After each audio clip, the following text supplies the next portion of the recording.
If walk down almost any street or neighbourhood during the summer, you'll see them everywhere. Bright, vibrant orange and yellow trumpet-shaped blooms lining front walkways, filling garden beds, and standing in vases on dining room tables.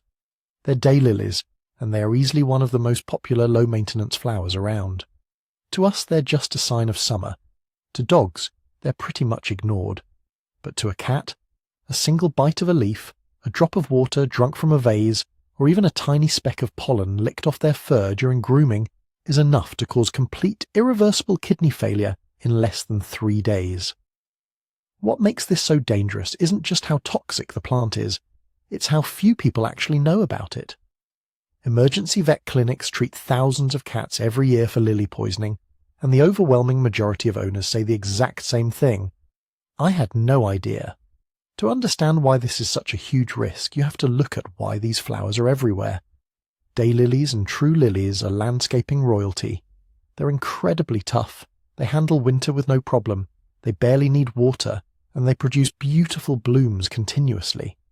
Cities plant them in public parks, landscapers put them in residential yards, and grocery stores put them front and centre in cut flower bouquets.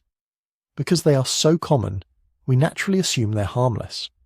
But biologically, true lilies and daylilies carry a potent water-soluble toxin that specifically destroys feline kidney tissue. Every single part of the plant is poisonous: the stem, the leaves, the petals, the pollen, and even the standing water in a vase. The timeline inside a cat's body moves fast. Within the first 3 hours, a cat might drool, vomit, or act sluggish. But then comes a deceptive calm. Between 3 and 12 hours later, the initial stomach upset seems to clear up, and owners often assume their cat is fine. In reality, the toxin is actively destroying the microscopic filtering tubes inside the kidneys. By 12 to 24 hours, acute kidney failure begins. Waste products build up in the blood, the cat grows weak, and by 48 to 72 hours, the kidneys can shut down entirely, stopping urine production altogether. When exposure happens, time is everything. Veterinarians call the first 2 to 6 hours the golden window. If a cat reaches an ER within that time frame, vets can induce vomiting, give activated charcoal to absorb the toxin, and place the cat on aggressive IV fluids for 2 to 3 days to literally flush the kidneys before permanent damage sets in. Catch it early, and many cats make a full recovery.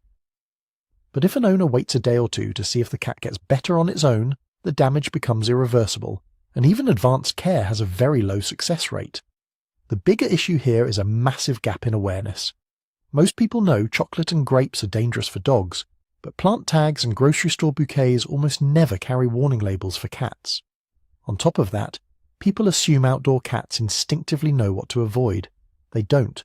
Cats nibble on plants out of curiosity, to help digestion, or simply to catch moisture off a leaf. For cat owners who want to keep their pets safe without giving up on greenery, keeping a lily-free home and yard is the best line of defense. Safe, vibrant alternatives like sunflowers, zinnias, marigolds and roses can give you all the summer colour you want without putting your cat in harm's way.